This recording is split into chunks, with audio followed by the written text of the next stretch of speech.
So ultra-processed foods are a major source of chronic low-grade inflammation, leading to non-communicable diseases in this country. There are hydrogenated and saturated trans fats that dysregulate the lipid system and create excessive reactive oxygen species and inflammatory mediators. Seed oils are replete with omega-6, and they're usually processed in a factory with a bunch of chemicals. Emulsifiers can induce inflammation. A lot of these aren't even mentioned in the ingredient list. Coloring agents, we've all heard that red 3 was just banned for causing cancer.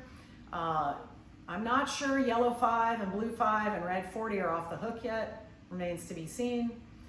Excessive amounts of sodium, and the reason that matters is if you have excessive sodium, it kind of balances the excessive glucose in the food, and if you have just the right balance of sodium and glucose, people will continually eat more of it, and they'll never stop, because neither system is triggered enough to turn the brain off and say, I don't want any more of this.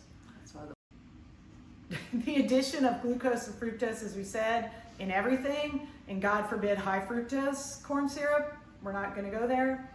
High heat processing of ultra-processed foods increases the amount of what are called advanced glycation end products in the food. These are abnormal, dysfunctional proteins where an amino acid combines with a glucose, and those trigger inflammation, and those trigger oxidative stress. Whenever you make ultra-processed foods, all of the fiber is typically extracted from the food so that it is easily digestible, quickly digestible, and gives your brain the quick dopamine hit it needs from that sugar rush. If you have too much fiber in food, that doesn't happen. So what do? They pull the fiber out. And then, of course, chemical processing.